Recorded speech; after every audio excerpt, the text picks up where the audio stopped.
Assalamualaikum warahmatullahi taala wabarakatuh. Apa khabar anda semua? Doa saya agar anda sihat walafiat.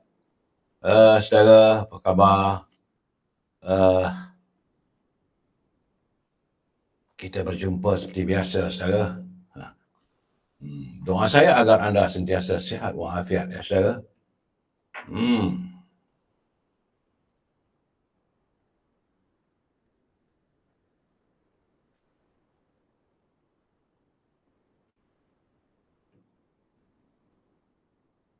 Saudara Zamari LC, selamat malam. Terima kasih saudara Zamari. Selamat malam menemani saya. Begitu juga saudara Mat Spanajaya, saudara Izzuddin dari Pulau Pinang. Terima kasihlah anda sentiasa bersama dengan saya. Saudara Jalan Ali, saudara Ahmad Hazimi, saudara Syarif, itu juga saudara Faizal Khaizir, saudara Ahmad Hazmi, dari Tumpat. Macam mana di Tumpat ni? Banjir. Ya, Hani Abdullah, saudara Cik Mat Mohaini dari Taiping, Perak. Raja Kamal, Raja Bazia, apa khabar orang Sungai Petani? Moga sana okeylah tu. Hujan ke? Abdul Rahman Abdullah, apa khabar sahabat dari Johor Bahru? Saudara Bunga Yan, saudara DZ Ketari, saudara Abu Samah dari Puchong 2. Saudara Richard Bakri, saudara Mak Paridun Tukiman, saudara Fazilah Awang, saudara Salih Limbang, saudara itu juga saudara Hani Abdullah. Pak Cu, apa khabar Pak Cu? Rindu PD katanya. Rindu pada Pak Nazir. Ya, nampak macam mana Pak Nazir belum berkirim saya. Bagilah dia relax dulu. Saudara Puan Nuriza, saudara Mak Raimi, Mak Sidik, saudara Muhammad Amin, saudara Azrul Jalil, Puan Umi Kasum. Begitu juga Azmi Nordin dari Bagan Datuk. Tuan Haji Azhar belum mana. Apa khabar Tuan Haji? Rubidin dan pasangannya sentiasa mendoakan agar Rubi dan pasangannya sihat walafiat dan sentiasa berbahagia. Begitu juga Mak Spanajaya, Hazamidin, Puan Rosmini dari Pontian. Terima kasih Abu Semah Hashim, saudara Kuzaida Jasnida dari Kuala Pilah, Negeri Sembilan, Puan Halimah Ismail, saudara Muhammad Kapli, saudara Rashidah Ahmad dari Kota Singapura. Moga ku juga sihat satu family, ya saudara. Saudara anda, Rizana Cik Ani, Abdul Ghani Husin dari Shah Alam, dan teman-teman yang tak sempat saya santuni, saya mohon maaf lah saudara, sebab ramai yang hadir malam ini. Terima kasih. Hari ini saudara, hari Khamis. Jangan lupa malam ni malam Jumaat, malam Seribu Rahmat. Dan sebaiknya lepas pencerahan ini kita duduk tika semayang, kita berdoa pada Allah SWT. Dan di beberapa masjid saya difahamkan sedang mengadakan solat hajat, minta supaya banjir itu dapat disurutkan. Begitu juga di rumah yang bahagia Datuk Seri Najib. Saat ini anak-anak yatim, anak-anak tafiz, mereka juga mengadakan tahlil dan doa. Moga Datuk Seri Najib segera dapat dikeluarkan dan dilimpahkan kebahagiaan untuk keluarganya, saudara. Jangan lupa saudara, hari ini tanggal 28 Disember, tinggal 2 hari lagi.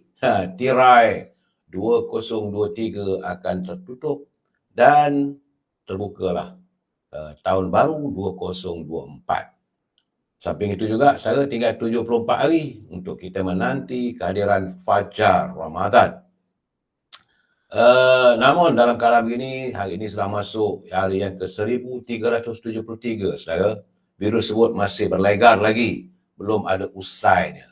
Dan saya harap agar teman-teman dapatlah menjaga penjarakan sosial, jaga kebersihan diri, jaga keselamatan diri, ya saudara. Itu saja yang mampu saya nyatakan, dan belum ada laporan terkini daripada Kementerian Kesihatan. Saudara, hari ini saya juga sedih kerana legenda bola sepak negara, iaitu Allahyarham Saudara Syahrudin, ataupun digelar sebagai The Black Cat. Beliau merupakan penjaring tunggal sewaktu kita masuk pasukan bola sepak Malaysia layak ke pertandingan bola sepak di Olimpik, dan beliau merupakan antara penjaring gol pertama. Itulah saya, manusia harimau mati meninggalkan belang, gajah mati meninggalkan tulang, manusia mati meninggalkan nama. Jadi kepada seluruh keluarga Allahyarham Syahrudin, saya berharap agar anda tabah menerima dugaan ini. Kerana biasalah saudara, hidup ini perjuangannya adalah kematian. Saya dipahamkan bahawa jenazah Allahyarham telah pun disemadikan di tanah perkuburan Islam Silverstone di Kemunting selepas Zuhur tadi. So, kenapa tidak kita bersama menghadiahkan bacaan Al-Fatihah mengiringi perjalanan roh Allahyarham menuju ke negeri yang abadi. Ya, saudara, semoga diampunkan segala dosa-dosanya dan diterima segala amal ibadahnya, serta ditempatkan di kalangan orang-orang ataupun hamba-hambanya yang dikasihi. Al-Fatihah. A'udzubillahi minasyaitonirrajim. Bismillahirrahmanirrahim. Alhamdulillahirabbil alamin. Arrahmanirrahim. Maliki yaumiddin. Iyyaka na'budu wa iyyaka nasta'in. Ihdinas siratal mustaqim. Siratal ladzina an'amta 'alaihim ghairil maghdubi 'alaihim. Pada seluruh keluarga Allahyarham Syahrudin, bertabahlah, saudara, menerima takdir ilahi. Ya, saudara, sebagaimana saya katakan, hidup ini pertunangannya adalah kematian. Namun, hidup perlu diteruskan. So, jadi saudara, kita masuk dalam segmen naluri kehidupan. Sekali lagi, saya ingin mengingatkan, saya bukan ustaz yang bertauliah. Saya juga bukan da'i. Hanya sekadar membaca selepas saya menatap tulisan teman-teman yang menghantar pada saya untuk perkongsian kita bersama. Saudara, apabila musibah menimpa, jadi perasaan kita seringkali tergugat, ya? Fikiran kita terganggu, jiwa bercelaru, saudara. Kadang-kadang diri kita seolah diselubungi oleh kegelapan. Namun, apabila sabar bertandang, maka perasaan, fikiran dan jiwa akan stabil semula. Diri yang tadinya gelap akan dilimpahi cahaya. Benarlah seperti yang disabdakan oleh baginda Nabi Muhammad SAW. Bermaksud, sabar itu umpama sinar matahari. Walaupun ia panas membahang, tapi ialah sumber tenaga yang menyinari alam. Sabar ialah mentari dalam kehidupan kita.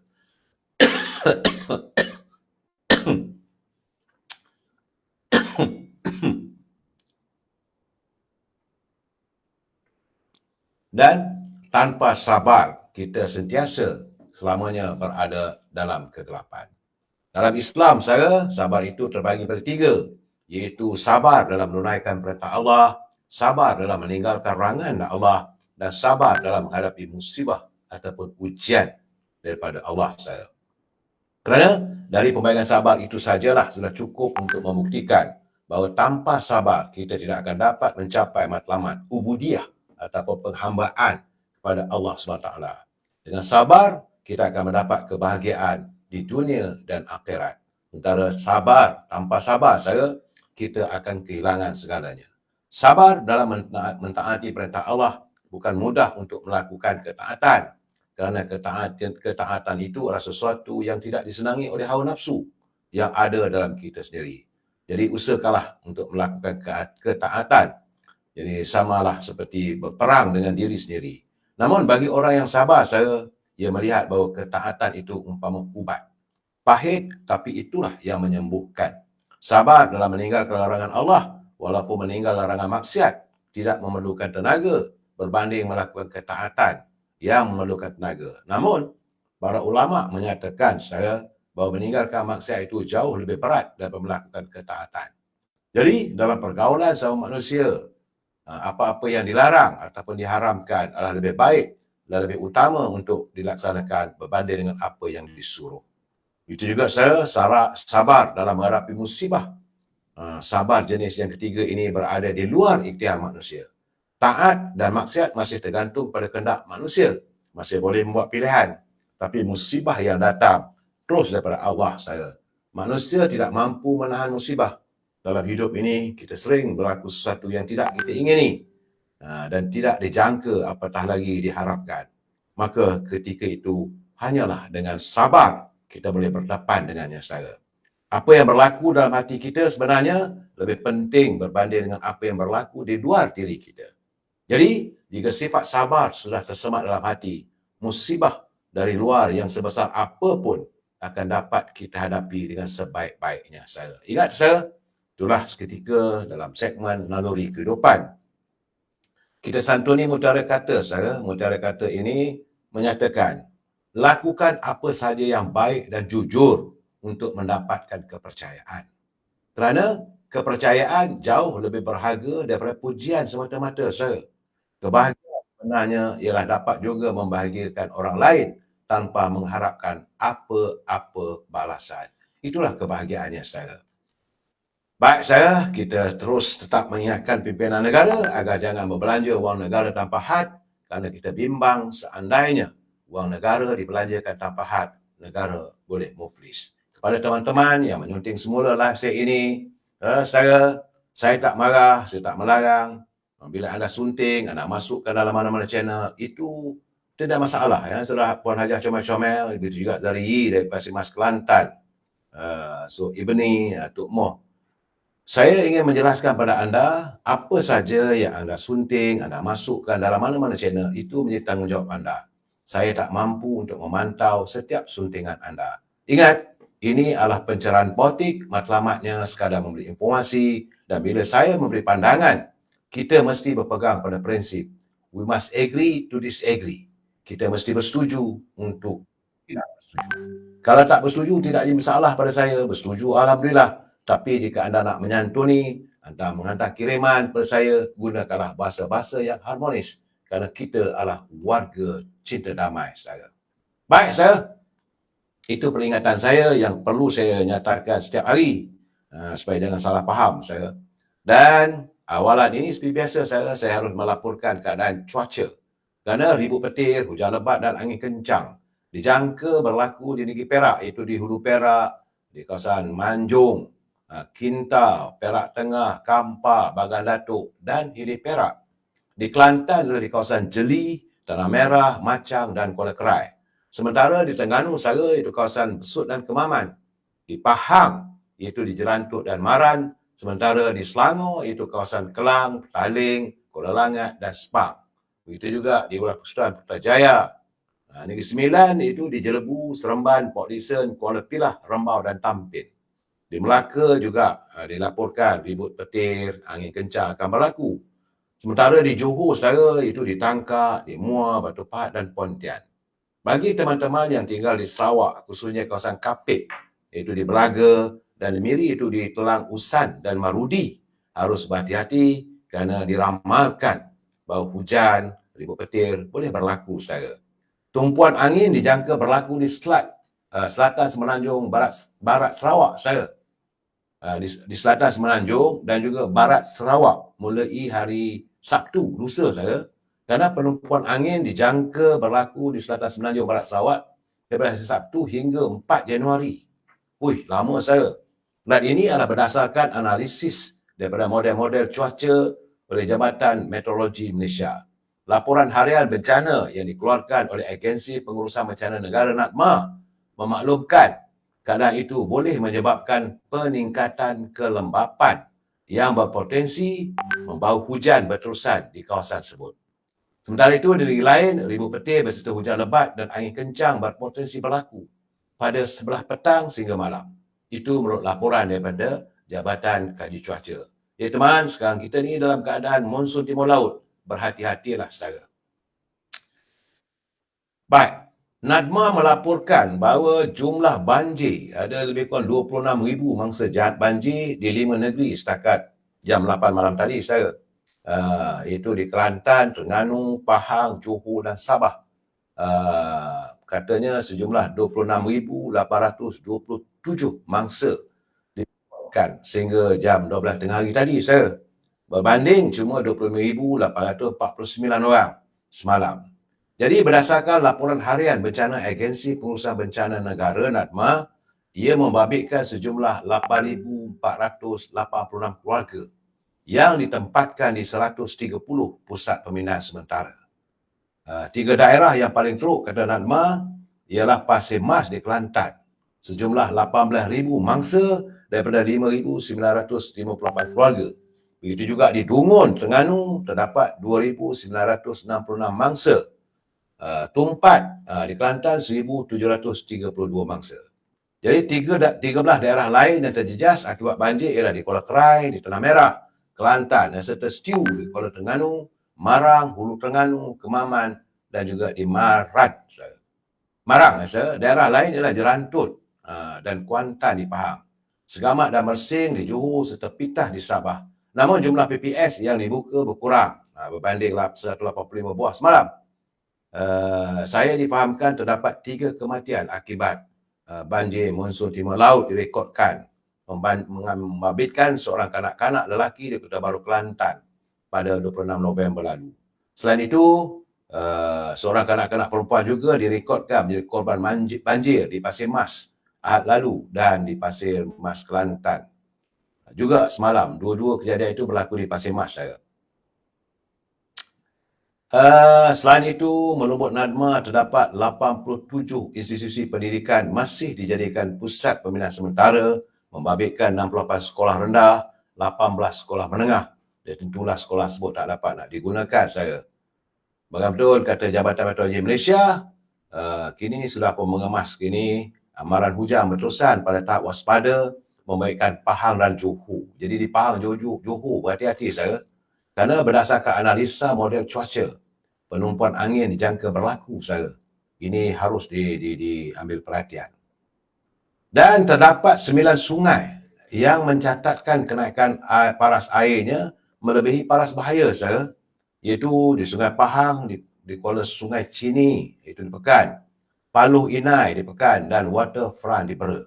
Sungai Keratung di Jalan Kota Bahagia, Rompin, Sungai Pahang di Kuala Krau, juga di Temeloh, itu di Sungai Golok dan juga di Rantau Panjang. Pasir Mas, Sungai Kelantan di Kuala Besar, Kota Baru, Sungai Dungun di Jambatan Jerangau, dan juga Sungai Kemaman di Rumah Pam Paya Paman. Dan saya difahamkan petang tadi, saya lebih kurang dalam setengah jam tadi, saya mendapat laporan satu lagi pusat pembinaan sementara dibuka di Segamat. Saya serius saya. Saya bila Segamat ni serius sebab dulu pernah berlaku banjir besar di Segamat. Saya mendapat laporan satu lagi pusat pembinaan sementara dibuka Segamat, menjadikan kini ada 3 PPS di daerah tersebut. Setakat jam 8 malam tadi, hanya Segamat masih mencatatkan jumlah mangsa banjir seramai 54 orang. Menurut Setiausaha Kerajaan Negeri Johor, Tan Sri Dr. Azmi Rohani, jumlah mangsa banjir itu menunjukkan tren meningkat berbanding jam 6.30 petang tadi, seramai 33 orang. Selaku Pengerusi Kuasa Pengurusan Bencana Negeri, katanya PPS baru yang dibuka jam 6.30 petang itu adalah di Dewan Komuniti di Taman Tasik. Dan sementara itu, Jabatan Kerja Raya Malaysia Johor memaklumkan laluan masuk ke kampung orang asli Peta di Mersing masih terputus hubungan. Selain itu, 2 lagi laluan, itu masing-masing di Jalan Jabi, Bukit Tempurung, di Segamat, hanya dibuka untuk laluan kenderaan berat sahaja. Dan Jalan Kota Tinggi Keluang hanya dibuka satu lorong akibat terdapat cerun yang runtuh. Pada waktu yang sama, Jabatan Meteorologi Malaysia mengeluarkan amaran ribut petir 4 daerah, iaitu di Tangkak, Muar, Batu Pahat dan Pontian. Manakala amaran hujan berterusan tahap waspada dikeluarkan di Segamat, di Keluang, Mersing, Kulai, Kota Tinggi dan Johor Bahru. Berhati-hati teman, saya seriau kerana Johor ni kalau dia dah mula sampai ke sana tu mungkin berlaku banjir agak besar saya.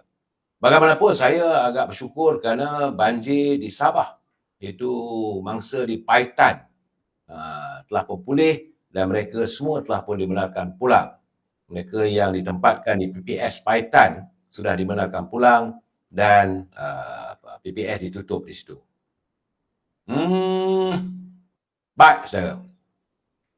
Petang tadi, Yang Berhormat Datuk Seri Anwar Ibrahim telah pun mengadakan lawatan kerjanya dan meninjau bagaimana keadaan banjir di Kelantan. Jadi bila pergi ke tumpuannya ialah di Pasir Mas. Jadi mangsa banjir yang berada di pusat pembinaan sementara, menurut kenyataan Datuk Seri Anwar Ibrahim, bagi mereka yang tinggal di sekitar kawasannya ada peruntukan. Biasalah saya bila Yang Berhormat Perdana Menteri turun, dia adalah oleh-olehnya. Setakat ini beliau meluluskan peruntukan awal iaitu sejumlah 50 juta ringgit untuk mangsa-mangsa banjir di Kelantan. Menerusi peruntukan berkenaan, setiap keluarga akan menerima RM1,000 dan tambahan bantuan lain bergantung pada kerugian yang dialami oleh mangsa banjir tersebut. Syukurlah saya, begitulah prihatinnya kerajaan terhadap mangsa-mangsa banjir. Dalam waktu yang sama, Datuk Seri Anwar Ibrahim juga meluluskan peruntukan segera sejumlah RM6 juta bagi membina alur limpah di projek pembangunan lembangan sungai bersepadu di Sungai Golok. Jadi katanya pembinaan alur limpah itu akan dibuat di 3 lokasi untuk benteng projek PSB yang pecah kemarin. Alhamdulillah. Dan saya juga menerima perkabaran, menerima fax daripada Yang Amat Berhormat Datuk Seri Zahid Hamidi. Walaupun saat ini beliau berada di Tanah Suci Mekah, beliau masih memantau perkembangan daripada pegawainya di Kelantan, di Terengganu, di Pahang, di Johor dan sebagainya.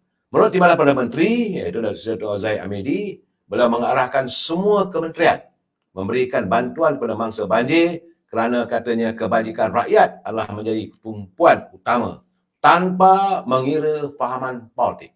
Itu arahan jelas beliau. Selaku pengurusi bencana alam, beliau mengarahkan semua kementerian harus turun ke gelanggang membantu tanpa memikirkan sama ada pahaman politik orang itu orang PAS ke, orang DAP ke, orang UMNO, tak ada pada dia. Asalkan mereka rakyat negara ini perlu mendapat bantuan, hendaklah dibantu. Saya begitulah prihatinnya. Walaupun saat ini beliau masih lagi mengerjakan ibadat umrah. Kita mendoakan agar Yang Berhormat Datuk Seri Zahid memperolehi umrah yang mabrur saya. Sebab itu dia kata beliau telah pun memastikan persiapan awal sebelum beliau berangkat ke Tanah Suci Mekah bahawa semua agensi telah pun dilengkapkan sebaiknya serta memberikan bantuan kepada mangsa banjir di negeri-negeri yang terjejas. Jadi katanya Kerajaan Persekutuan telah memperuntukkan dana bagi pengurusan bencana kepada semua negeri tanpa mengira fahaman politik. Beliau menambah bekalan penting disediakan di semua pusat pemindahan sementara dan maklumat diselaraskan dari peringkat daerah. Menurut Datuk Seri Zahid, dia kata bahawa Putrajaya telah memperuntukkan sejumlah 323.63 juta kepada jawatan kuasa bencana negara untuk kegunaan di 160 daerah. Jabatan Kebajikan Masyarakat pula bersedia untuk mengaktifkan sejumlah 8,481 pusat bantuan di seluruh negara dengan kapasiti yang boleh menampung sehingga 2,158,743 mangsa. Dan mereka tak Jabatan Kebajikan Masyarakat juga diperuntukkan sejumlah 35.85 juta untuk pengurusan bencana. Jadi keseluruhannya seramai 61,839 pegawai dan anggota dari pelbagai agensi setiap peringkat berada dalam keadaan berjaga-jaga. Itu menurut Datuk Zahid Hamidi dan beliau memantau walaupun jauh, tapi sekarang dunia tanpa sepadan saya boleh walaupun beliau berada di Mekah, setiap saat, setiap waktu, setiap jam beliau akan diberitahu oleh pegawainya yang berada di lapangan. Tambah-tambah lagi, beliau mengucapkan syabas kepada pergerakan pemuda UMNO di bawah pimpinan saudara Dr. Dr. Akmal. Dr. Akmal katanya bahawa pemuda UMNO hari ini memulakan misi bantuan kemanusiaan untuk mangsa yang terjejas banjir di Kelantan, Terengganu dan Pahang. Selaku Ketua Pemuda UMNO, Dr. Muhammad Akmal berkata misi bantuan banjir fasa pertama itu bermula sehinggalah hari Ahad ini melibatkan kurang 50 ahli pemuda serta skuad Sabil. Bantuan disediakan adalah sebuah bot yang akan ditempatkan di Pasir Putih, Kelantan. Bot itu digunakan oleh skuad Sabil di Kelantan dan Terengganu untuk membantu mereka memerlukan. Selain itu, barangan seperti air mineral, makanan kering dan kelengkapan pembersih diri turut akan disumbangkan kepada mangsa banjir, katanya saudara. Dr. Akmal berkata rombongan misi bantuan fasa pertama akan berkumpul di Pasir Putih, Kelantan sebelum memulakan agihan bantuan di kawasan. Dan besok mereka akan berada di Besut, di Terengganu, serta Tanah Merah dan Pasir Mas. Jadi katanya kita tengoklah pemuda UMNO memperuntukkan sekitar RM40,000 termasuk bot dan barang keperluan. Kemudian pergerakan pemuda akan memerhati dan membantu turun ke gelanggang untuk membantu mana-mana mangsa banjir kalau rumah mereka sudah surut air kerana mahu dilakukan pembersihan. Itu yang paling penting. Selepas usai banjir, tentulah untuk membersihkan rumah-rumah yang tentulah dengan selutnya, keadaan yang memanglah lintang pukang keadaannya. Di sinilah pergerakan pemuda bersama dengan gerakan Sabil, kata Dr. Akmal, akan menghulur bantuan sebaik mungkin. Itu laporan yang saya dapat untuk kedudukan banjir di seluruh negara saya. Cuma hari ini juga saya menerima ini tentang negara jiran kita. Kita menghadapi masalah dengan kebanjiran.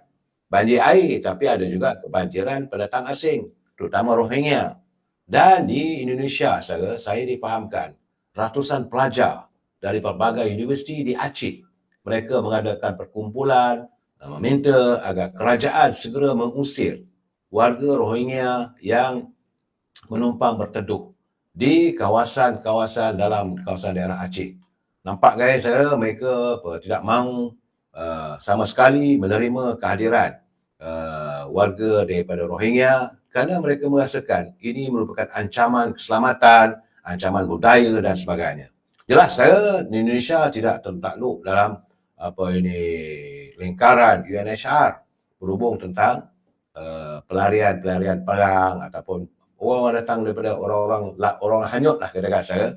Dan kesan daripada itu UNHCR telah pun menggesa supaya segera diambil langkah-langkah supaya cubaan untuk mengusir pelajar Rohingya di Bandar Aceh itu dapat diselesaikan dan dibantu.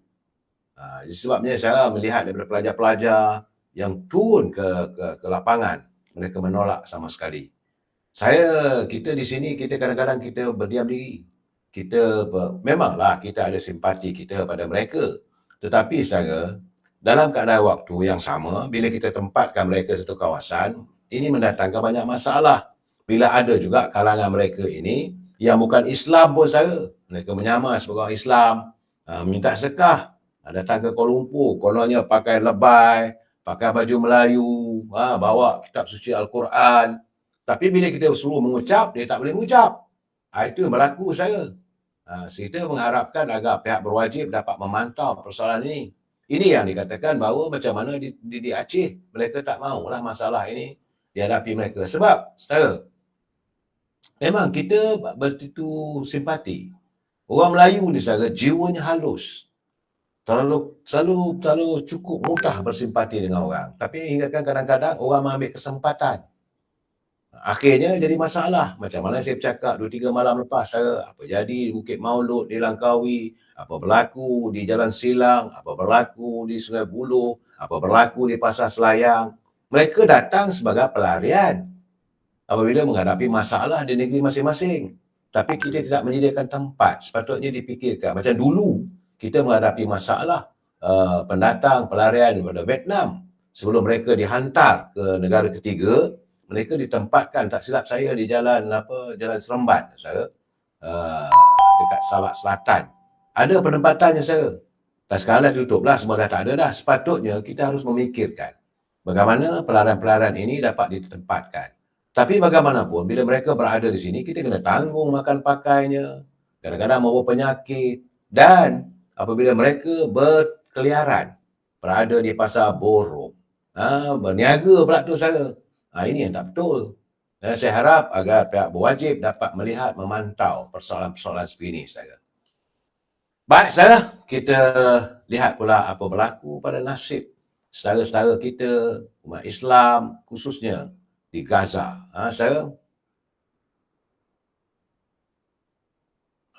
Selesai-selesai dia kata tindakan rakyat Indonesia di Aceh kerana mereka belajar dari kecuaian. Benar.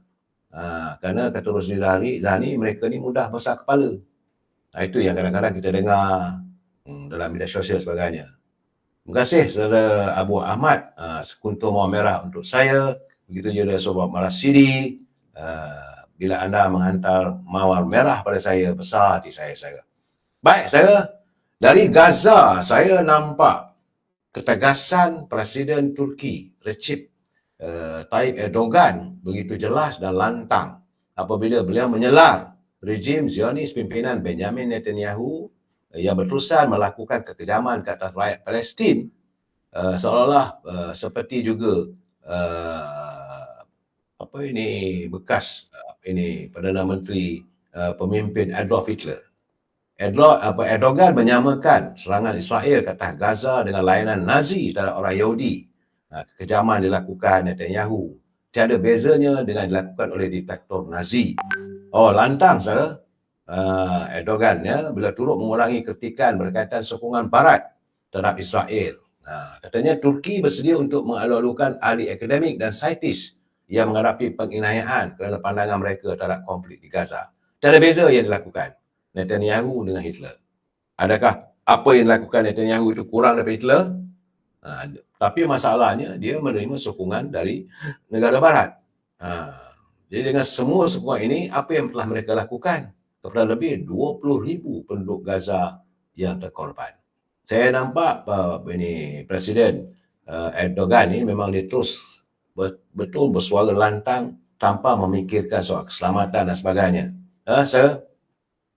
Kerana dari saya menerima berita dari Kairah, tentera Israel katanya semalam telah menggempur lagi Gaza Tengah melalui darat, laut dan udara.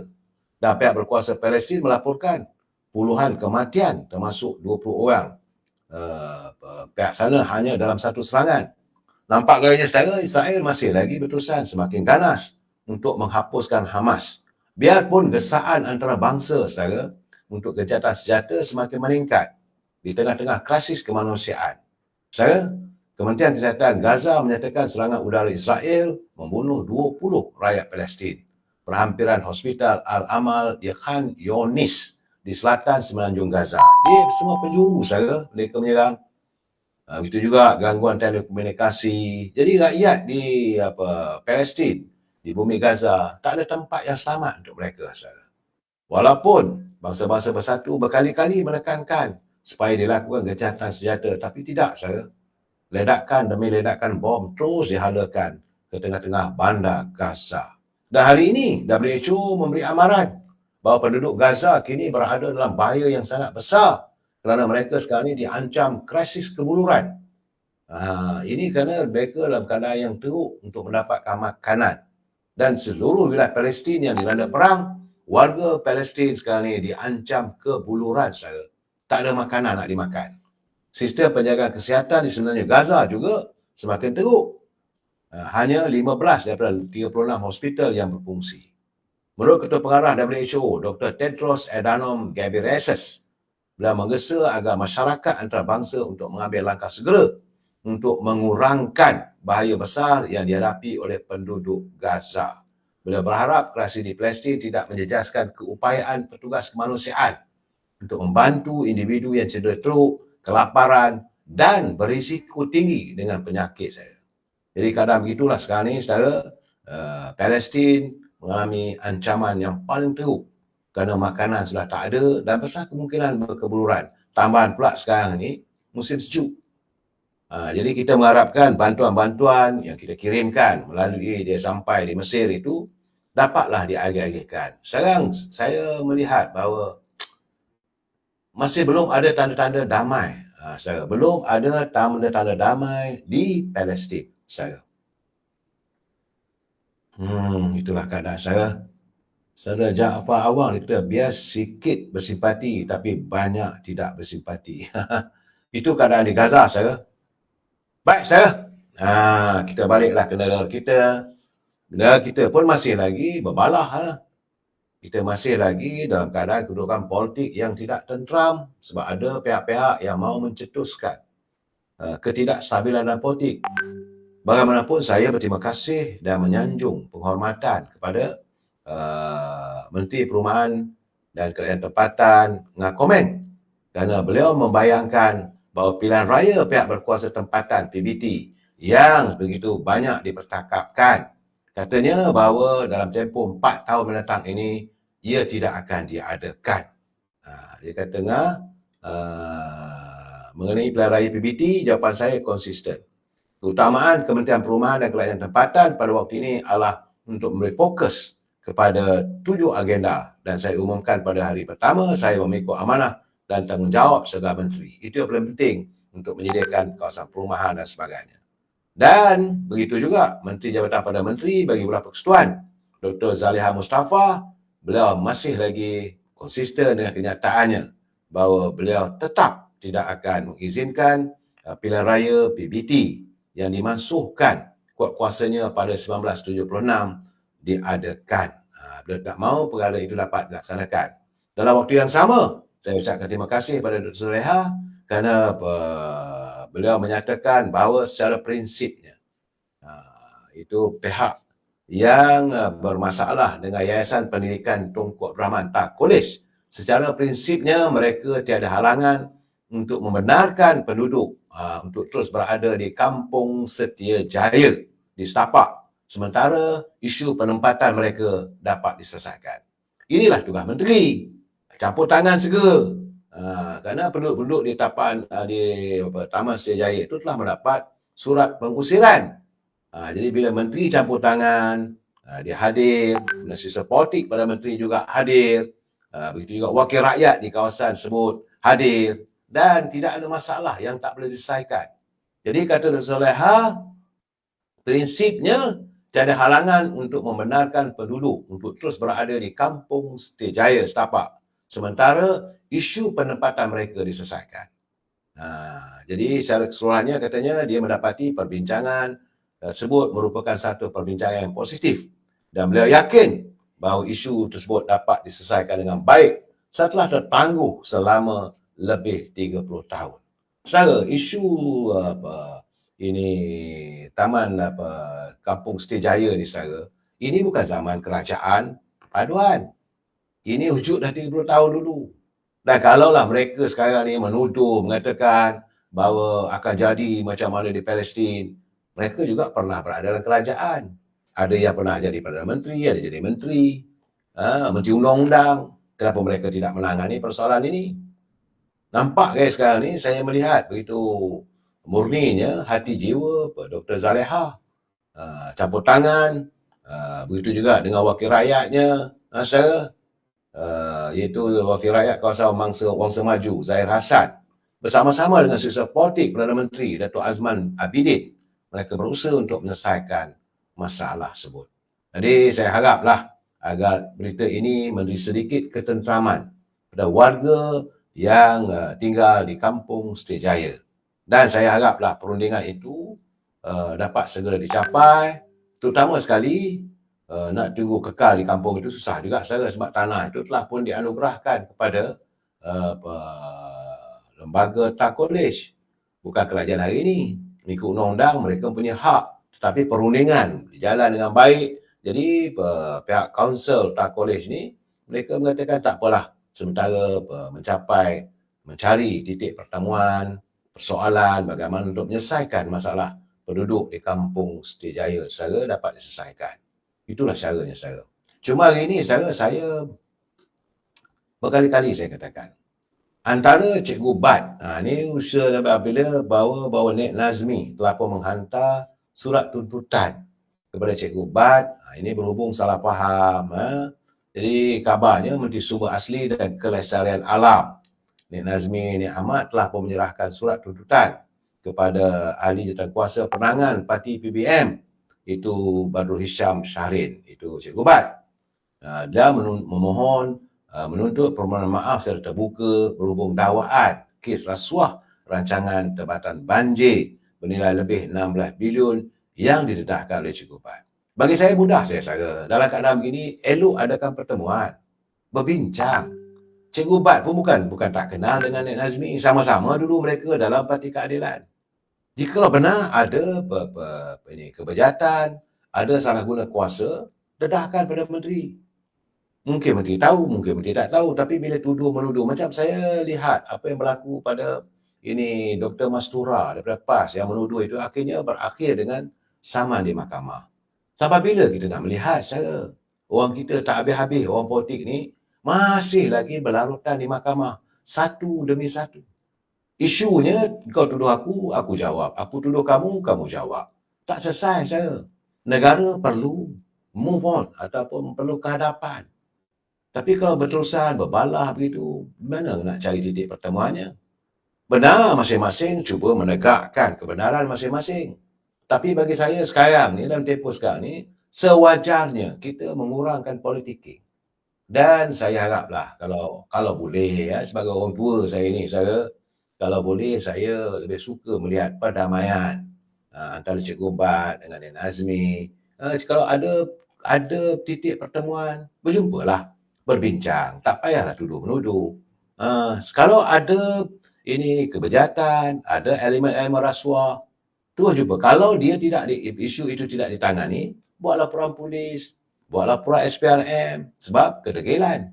Kalau benar ada berlaku kepincangan. Saya sedih, saya melihat saman menyaman, tak habis-habis. Dan Cikgu Bat pun kabarnya banyak sangat saman ni. Akhirnya beliau banyak masa. Saya okey, dia nak menjadi seorang pemantau, memberi pemerhati, okey, tak ada masalah. Kalau rasa tersinggung, kalau rasa fakta tak betul, berjumpalah. Saya lebih suka begitu. Kita carilah titik perdamaian. Tapi bagaimanapun, hari ini masih lagi kita berdengung apabila tiba-tiba saja mantan Perdana Menteri kita, Dr. Mahathir, menyonsong kenyataan, pelbagai kenyataan. Akhirnya, Sisa Politik, Ketua Sisa Politik Dr. Anwar Ibrahim menyatakan bahawa kenyataan Dr. Mahathir dilihat agak sombong. Dia serupa kenyataan yang dilontarkan Dr. Mahathir 2-3 hari lepas, katanya bernada sindiran. Supaya tahan reman semua orang yang memiliki pangkat tun jika mereka enggan mendedahkan hasil kekayaan. Kata saudara Datuk Seri Samsul Iskandar Ahmad Hakim selaku sisa politik kanan kepada Perdana Menteri, dia kata kenyataan Dr. Mahathir itu menunjukkan kesombongan. Ini kerana Suruhanjaya Pencegahan Rasuah Malaysia sedang menyiasat rakan baiknya itu Daim atas kes pengubahan wang haram.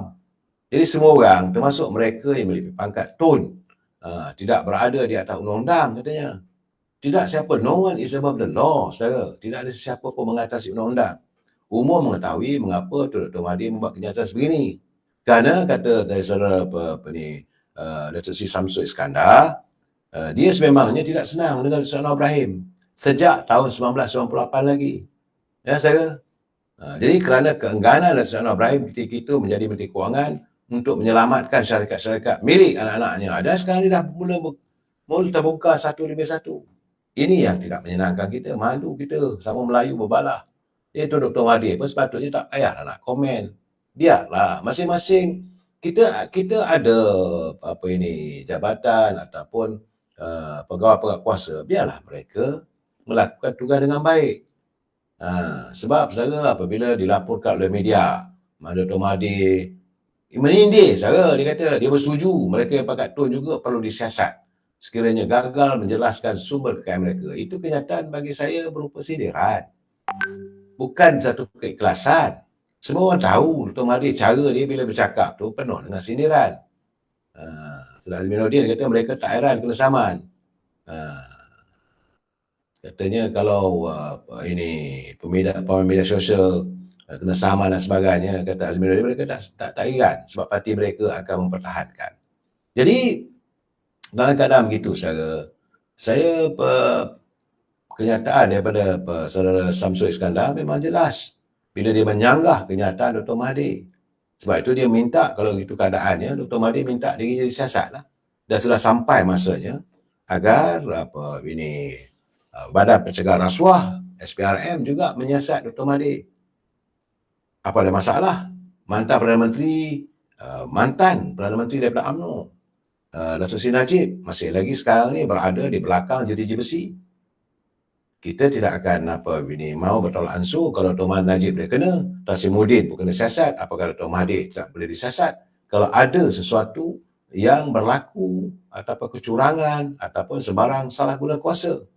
Jadi kata saudara Samsul, dia kata tidak ada siapa yang boleh mengatasi undang-undang. Jadi harus disiasat apa pangkat yang mereka ada. Sebab dia kata banyak sebagaimana kerugian Perwaja Steel, projek hidroelektrik Bakun, MISC, PKFZ, Mamingku. Penuh saya, banyak. Jadi sebab itu saya merasakan apa tujuan Dr. Mahathir mengeluarkan kenyataan begitu, kita tak tahu. Dan hari ini Dr. Fuad Zakasi, ini speaker Dewan Undangan Negeri Ceruku, dia kata bila Tun Mahathir mencadangkan semua yang bergelar tun disiasat, jadi tidak perlu dokumen untuk siasat, memandu isyak wasangka untuk mula siasat. Jadi kata Dr. Fuad Zakasi lagi, menurut Tun, kalau semua aset diragui, maka ia mesti disita. Semua bergelar tun juga mesti diremat jika enggan mendedahkan sumber aset itu diperolehi. Apakah Ini kenyataan apa ni Saudara Fuad Zakasi. Apakah Tun menyindir SPRM kerana menyitar menara ilham milik Tun Naim? Atau Tun Mahathir tersinggung? Atau tercabar seolah-olah selepas ini giliran beliau pula? Itu tulisan Saudara Fuad Zakasi. Tun kata semua itu ikut rule of law. Patutlah Tun Mahathir buat cara begitu. Ramai jadi mangsa. Termasuk Najib saya katakan tadi. Tan Sri Syarif Samad. Dakwa dulu baru cari bukti kemudian. Begitu juga kes money laundering, SRC Najib bertahun-tahun, bertangguh-tangguh. Tahun hadapan baru nak bercara lagi. Begitu juga akhirnya macam kes Tan Sri Syarif Samad digugurkan setelah beliau dimalukan. Jadi, tapi eloklah SPRM guna dokumen tulen untuk cari bukti. Buat siasatan rapi. Jangan guna buruk sangka dan arahan dendam untuk mendakwa. Ya, bukan semua Tun mesti disiasat. Ini bukan isu antara dua darjat. Semua orang mesti disiasat, termasuk anak menantu dan kawan-kawan. Itu keadaannya saya. Akhirnya Tun sekali lagi mengundang serangan daripada pimpinan UMNO, pimpinan daripada Parti Keadilan, pimpinan kerajaan hari ini. Dan hari ini saya selama 4-5 hari heboh cerita Tun Naim apabila bangunan miliknya disita oleh SPRM. Hari ini Tun Naim membuat kenyataan. Beliau menafikan perbuatan rasuah. Katanya tidak ada sebarang perbuatan rasuah atau salah laku dalam apa juga bentuk oleh beliau atau keluarganya. Itu kenyataannya. Dan beliau menyifatkan siasatan oleh SPRM sebagai berniat jahat. Menurut Tun Naim, dia kata sehingga hari ini beliau tidak dimaklumkan oleh SPRM tentang kesalahan yang didakwa dilakukan. Namun terhadap usaha terancam katanya untuk memburukkan saya dengan mengeluarkan maklumat salah dan tanggapan tidak berasas terhadap saya. Ini kenyataan Tun Naim saya hari ini yang dikeluarkan dalam semua media. Dia katanya beliau memberikan kerjasama penuh dengan SPRM dan kerap berkomunikasi dengan agensi itu melalui peguam. Oleh itu adalah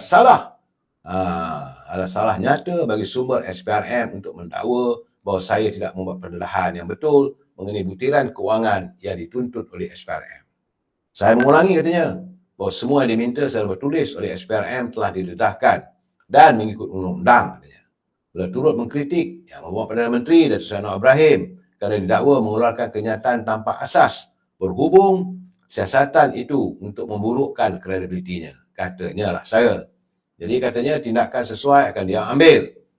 Dan perkara itu selepas berbincang dengan peguamnya. Itu juga SPRM sebelum ini menyita menara ilham di Jalan Binjai. Juga beliau akan bincang dengan peguam untuk mengambil tindakan undang-undang. Jadi saya melihat sekarang ni, macam mana saya katakan semalam, the beginning of the war.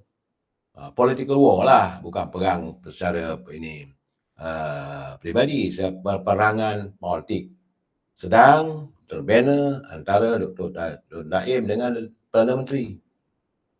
Sebab beliau mengatakan bahawa Datuk Seri Anwar Ibrahim memang memusuhi beliau sejak tahun 1998. Jadi sebab itu dia kata, merujuk pada kenyataan Datuk Seri Anwar, it's an open secret. Someone had raped so much well. Pada 22 Disember lalu, beliau menyifatkan ia sebagai sindiran yang tidak berasas, yang memberi gambaran beliau sudah bersalah walaupun siasatan sedang berjalan. Tindakan itu bukan saja menunjukkan beliau tergugat dengan saya, malah mendedahkan beliau menyalahguna kedudukannya sebagai Perdana Menteri kerana mencampuri urusan SPRM.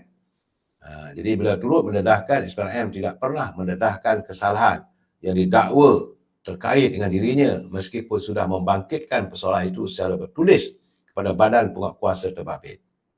Jadi keadaan sekarang ni peperangan, Tun Naim akan mula kenyataan yang Datuk Seri Anwar Ibrahim.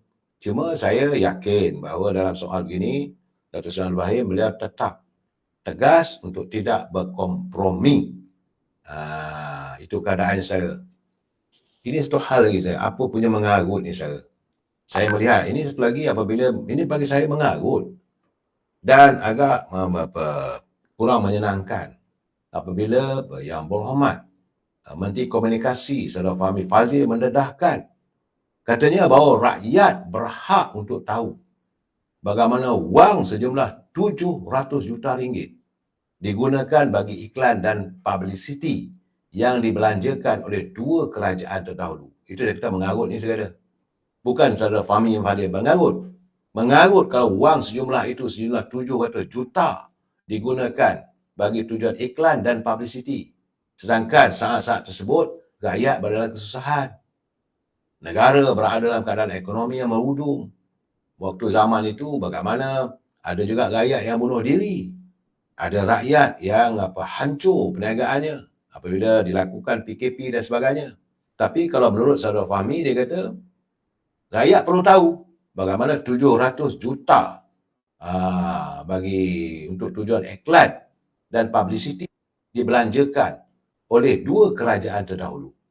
Jadi dalam satu catatan media sosial, beliau berkata perbelanjaan itu adalah sangat besar. Memang besar, saya. Memang mengarut, saya. Ini memang mengarut, saya. Sebab itu katanya rakyat berhak tahu bagaimana 700 juta itu telah dibelanjakan. Sama ada semua direkod dengan baik atau jika ada sebarang perkara yang melanggar undang-undang perlulah diketahui. Jadi media sebelum ini kita melaporkan bahawa kerajaan persekutuan membelanjakan sehingga 700 juta untuk kerja pengiklanan, promosi dan publicity bagi menghebahkan agenda kerajaan untuk tempoh daripada tahun 2020 hingga 2022. 2 tahun saja. 2 tahun saja. Ini yang dilaporkan oleh media bernama. Jadi perbelanjaan berkenaan digunakan oleh dua pentadbiran terdahulu dalam menguang-nguarkan pencapaian dan usaha kerajaan. Saya melihat saya kalau benarlah itu berlaku, memang mengarutlah. Mengarut saya. Tapi masih lagi ada orang menyokong dan sebagainya. Sebab itu kita mengharapkan agar Datuk Seri Anwar Ibrahim dapat melaksanakan tugas tanggungjawab sebagai Perdana Menteri untuk membersihkan. Banyak sangat saya. Ini bukan semut, ini bukan anak-anak. Banyak sangat. Dulu saya dah berkatakan bahawa kerajaan kita diibaratkan seperti kain putih yang telah pun kotor. Dan ada yang mereput apabila ekonomi kita dalam keadaan sekarang ni. Kalau tidak dilaksanakan dengan tuntas, saya rasa sesuatu pada negara ekonomi kita ni akan bertambah hancur. Itu keadaannya saya. Macam mana saya dedahkan semalam. Kalau ada pula kalangan pihak-pihak tertentu yang khawatir, bimbang tentang diri mereka akan diseret ke muka pengadilan. Ya saya Pak Chu, pada Pak Chu 207 bilion tu kerajaan Jepun beri pada waris buruh paksa macam mana? Itu belum terbuka lagi Pak Chu. Banyak ni saya. Orang putih kata there's a lot of skeleton.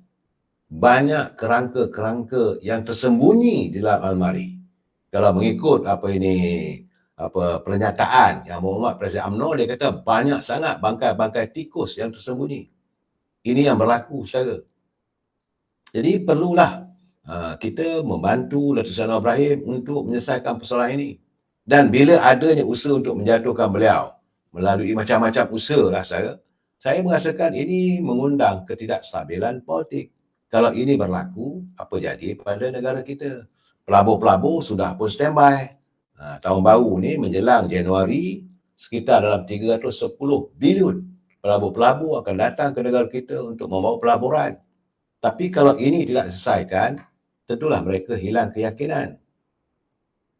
Saudara Kinley dia kata, Menteri Komunikasi jangan cakap saja, tapi kena buktikan. Itu saya bersetuju, saudara Kinley. Dan saudara Rizal dia kata membazir saja, memang membazir. Saya kalau 700 juta bukan sikit saya. Kalau setakat 7 juta tu boleh tahan juga saya.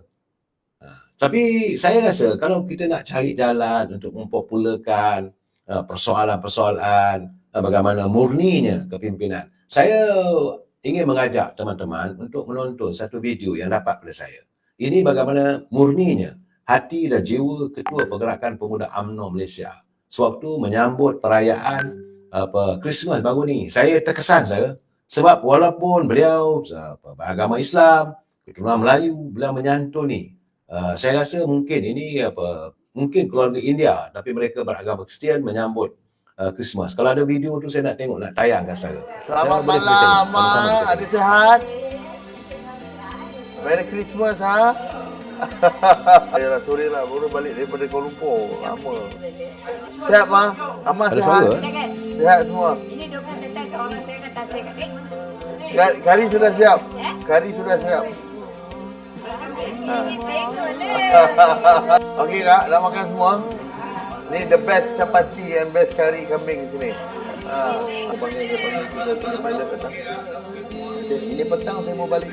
Saya mau sampai juga itu mau malam sebab saya sudah jadi nama mau datang rumah makan. Mau makan sekalian, saya makan ikan. Amat sudah makan belum? Sudah. Makan mak, nih. Amat sudah makan belum? Belum. Saya makan sekali. Ngam, makan. Ini untuk amak. Belanja makanan fokus. Ini duit raya lah, duit raya. Apalah ini angkat lah, saya sudah makan. Kalau tak saya tak mau datang. Ini gambar jangan lupa tengok. Setiap malam mau tengok. Tahu? Jangan lupa makan ubat apa-apa nanti betul. Itulah ini chapati baik ni malam. Mutton curry pun tidak, vegetarian curry pun tidak. Okey mah, thank you mah. Selamat. Saudara lihat saudara, begitu murni jiwanya saudara. Ini bukan main-main. Ini saya rasa video begini bukan kena wang pun. Kalau nak memuji bagaimana mesranya seorang wakil rakyat menyantuni hadir di hari perayaan Christmas, saya rasa tak ada kena wang pun. Tapi mereka berbelanja sampai, kalau benarlah sebagaimana tuduhan atau kenyataan saudara Fahmi Fadzil sampai 700 juta, memang membazir, memang mengarutlah. Lihat sendiri kalau kita ada video mesra saya antara rakyat yang berbeza kaum. Pertama, Dr. Akmal ini dia orang Melayu. Dan dia hadir di rumah keturunan India tu yang beragama Kristian, menyambut perayaan bukan Deepavali saya, Christmas. Boleh mesra macam seorang ibu pada anak. Saya melihat video tersebut, tersentuh hati saya. Ini tak perlu duit pun saya. Kalau semua wakil rakyat, semua pemimpin UMNO begini, saya kata mereka akan menjadi idola pada rakyat. Saya ada satu lagi video, saya nak minta tolong kalau admin saya boleh tunjuk ni. Ini antara Melayu dengan Cina pula saudara, yang diwawarkan kata kononnya UMNO ni menjilat DAP dan sebagainya. Tetapi apa yang dilakukan oleh Ketua Pergerakan Pemuda begitu murni sifatnya saudara. Saya tengok benda begitu, saya kata kalau inilah yang dilakukan oleh setiap ada tak ada? Oh, ya besok. Okeylah, tapi mungkin besok saya akan siarkan saya.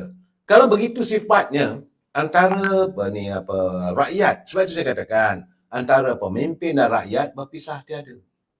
Dan apabila dikatakan 700 juta, Saudara Azrul Hamid, memang terbaiklah yang Muhammad Saudara Dr. Akmal.